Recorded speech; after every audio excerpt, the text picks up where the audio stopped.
2022 has seen an egregious number of racist incidents in high schools, specifically among high school football teams, which is interesting.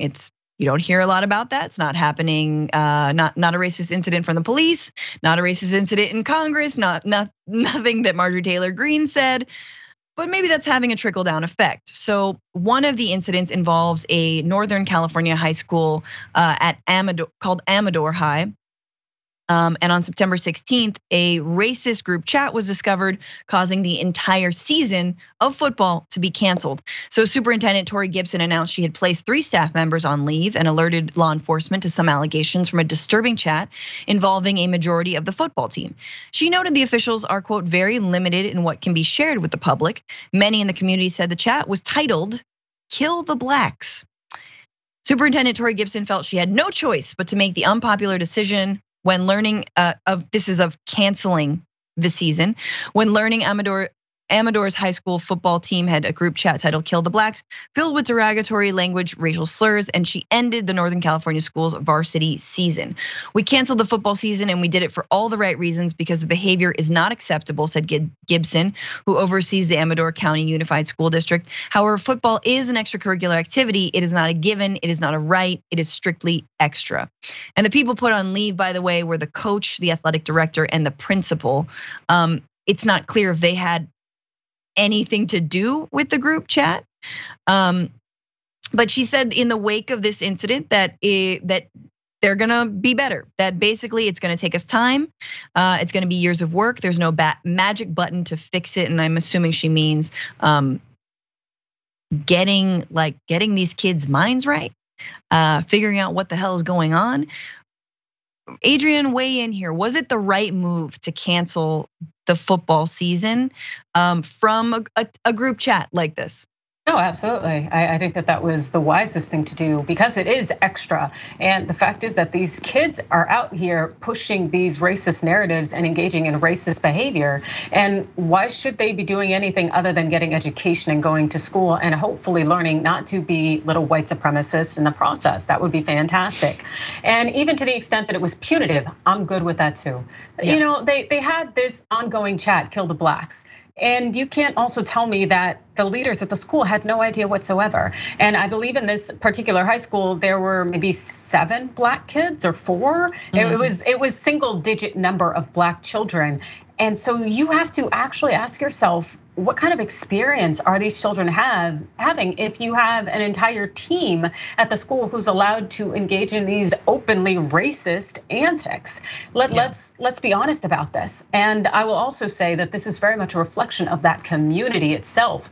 You know, people always want to say, "Oh, they're just kids. Maybe they picked it up from rap music or whatnot." No. That's not how it works. All of us listen to or watch various things, but we don't engage in those behaviors. So it tells you that community, the parents, the people around there are allowing for this behavior. They are sanctioning it or condoning it in some way. So I think this woman as a superintendent will have her work cut out for her because she is functioning and operating in what I would say is probably a pretty anti-black community. Yeah, precisely. And ironically, in a sport that is predominantly black, although not always in the upper echelons of the sport. But that is a whole other discussion. But I do think that you pointed it out, and she pointed it out, right? This is not a right. This is a privilege. It is a privilege for you to be able to play sports for this high school and for this in this way. And guess what? It's gone. You don't get that privilege anymore. And this is something like, I do think it was the right move. I think it's interesting that this is being elevated and we're hearing about it on a national level. And that's because it's been happening elsewhere. So I wanna look at other places that's been going on. A TikTok video created by players at River Valley High School in Yuba City, California, sadly also California, featured a mock slave auction. A social media post showing 5 white males from West Lawrence High School, a Central Georgia school, a little more than a 2-hour drive southeast of Atlanta, at a football game wearing shirts that spelled out a racial slur targeting black people. Just publicly, openly. That's not even a private chat. And at a Guilderland High School in New York, about half hour's drive from west of Albany, several classmates showed up to a football game wearing black face paint, effectively blackface, prompting about 100 students to walk out of classes days later. So at least there's some kind of response, right? Students are actually standing up for the black students or for themselves. But it's been going on a lot. And I mentioned earlier, like, this is not Fox News, this is not Congress. But again, there is a trickle down effect that happens. And I think kids are dumb and kids are impressionable and kids think they're being edgy and what they're actually doing is being racist.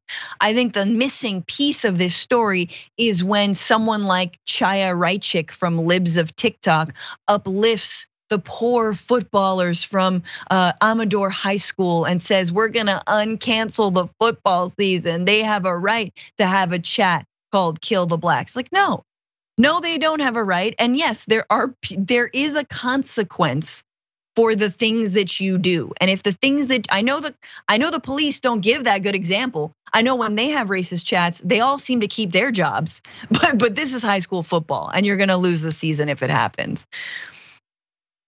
Any thoughts, Adrienne? Any further thoughts on like why this is happening among sports? Is this just like, I don't know, these kids just think this is edgy or funny?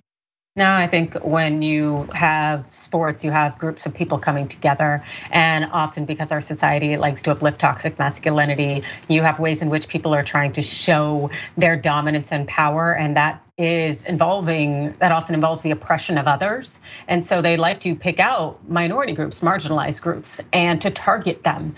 And it's completely and totally nonsensical, and it is really reflective of the community that would be allowed, and it does speak to the leadership that is around these young people.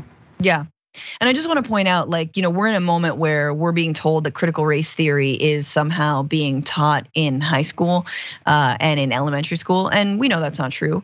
But it's incidents like these that make me think, like, maybe we should have some critical race theory. Like, maybe we need to understand structural racism much more than we do, and that it is not a joke. It is not, you cannot and you should not have a mock slave auction, and maybe you would understand that you shouldn't do that if you understood the legacies of slavery itself a little bit better, understood the fallout a little bit better. And it seems like maybe there are teachable moments here, and it's like good on these principals and administrators for actually trying to use these incidents as teachable moments. So this is from the River Valley principal, Lee McPeak, saying the district is working with a professional to implement programs to help learn from the incident, saying these are vital messages about race, discrimination, and systemic changes that are necessary to help us turn important corners toward equity, respect, compassion, critical for our schools today. Now, River Valley is in Yuba, California. But if that high school were in Florida, where it is not okay to even bring up racist discrepancies or racism, I don't think we'd have these programs. I don't think that'd be a thing, which is sad. Because instead of that, and that's the other thing, Adrienne, that I feel is like, it's bad enough that this happens, but if you don't learn from this moment, then it kind of signals to kids like, it's almost like, oh, I was just caught smoking weed and like teachers just want to harp on my good time. It's like, no, this is very different. We're gonna explicitly talk about why it's not okay to do this. This has, just like we're talking about with Chaya Raichik, it should be a teachable moment. The hate that she's spewing, let's use it as a moment to learn about gender and sexuality, right? But of course that doesn't happen because right wingers only want to shut it down and tell you that you're canceling them. Yeah, and also the transgressions that you're waging on a particular marginalized group, it tells you that that group deserves to be marginalized because otherwise they'd be defended adequately and they'd be uplifted in some way and you'd face actual penalty and punishment. But by virtue of the fact that you get a slap on the wrist and maybe you have to take a few classes or listen to a little bit about our history, that it tells you that you've really done no significant harm in any way. So if anything, it just perpetuates the cycle of racism.